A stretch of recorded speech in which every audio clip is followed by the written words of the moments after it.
All right. Yesterday the video I did last time was on making uh a batch of starter for in preparation for bread.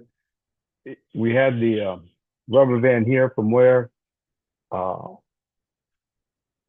where the level of the starter was, and you can see that it's at least doubled in in size. I've had it go higher than this sometimes, but we'll accept this. This is um the starter I'm going to use. I'm going to put 100 grams uh, in the um, in here. So just usually I even do it with the jars. I've got this is 1,030 grams. Sometimes if the scale messes up, if it I just like to have the weight of it. That really doesn't enter into the making of the sourdough. But we're going to put 100 grams of starter into the bowl here.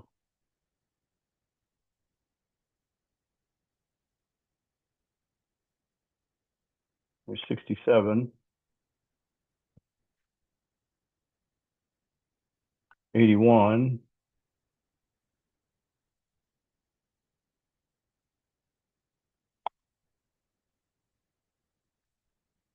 90, 92, a little bit more,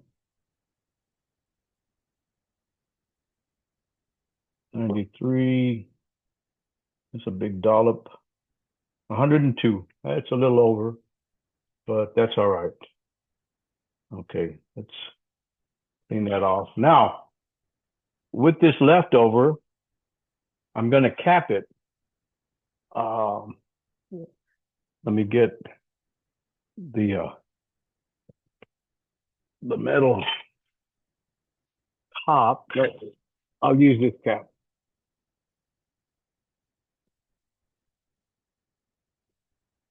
Now I'm going to cap it, but I'm still going to use uh,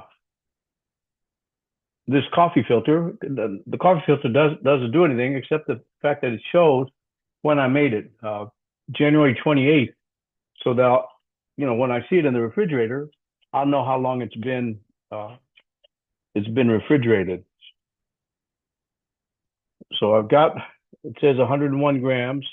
Um, so now we can refrigerate this, and I can use it.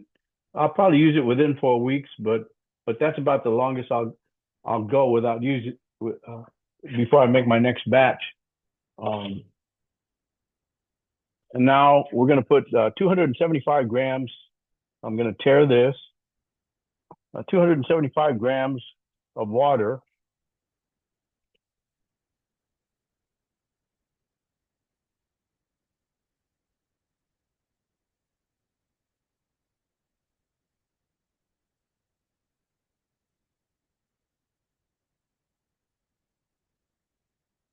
278, a little bit over. That's okay. And then I've got 10 grams of salt. Now, 10 grams of salt, this is a tablespoon measure, and it's a little bit less than a tablespoon. I I always use a scale, so I've never really measured how much exactly. I think it's more than 3/4 of a tablespoon, but it's less than a whole tablespoon.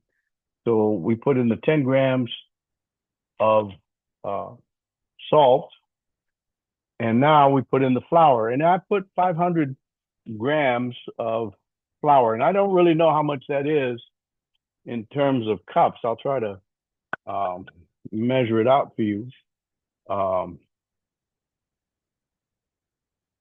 500 grams. So there's 1 cup. It's 163. It's a little 2 cups. It's 305.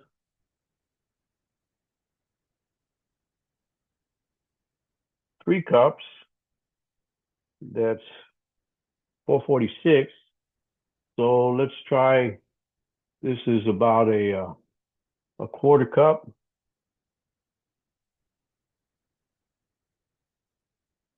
That wasn't quite enough. 470, 485.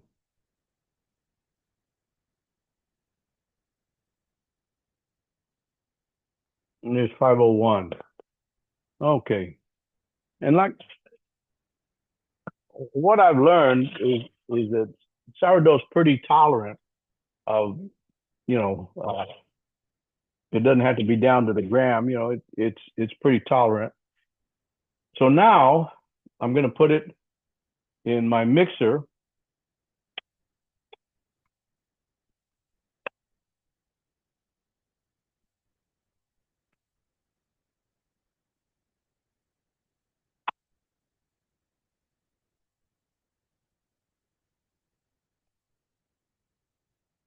And what I'm going to do is I'm going to mix it until it make you can see when it makes a nice dough.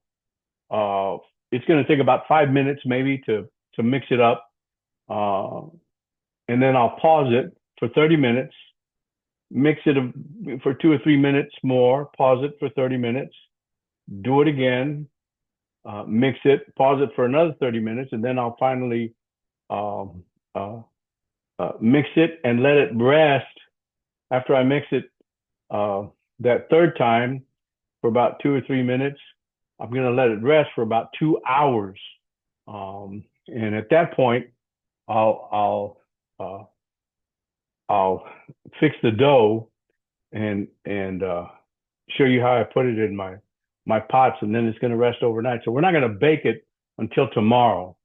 So it makes a lot of noise. So I'm just going to turn it on and let you see the mixer at work.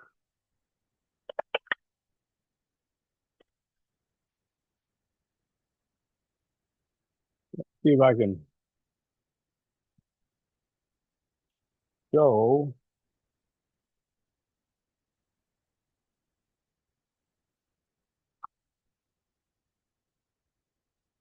There's the mixer. I'll try to show it again. I'm going to pause it and I'll try to show it again when it's a good dough. Okay, it's been going for a bit, so I'm going to show. Um, Hopefully you can see it. It's just it's a nice dough right now, and so since it's gotten to that point, I'm going to stop it and oops, let me plug back in. Uh, I'm going to pause it. It's been on two on the speed. I've got it at two, um, with of course the dough hook. Of course I lower it. I remove the dough hook and lay it inside there, and then I just take some paper towels and I cover it with some paper towels, um, and let it sit for half an hour, and I'll set my timer for uh, half an hour. There's I have a no, I have a there's a 30-minute right there, and it's going just 30-minute timer.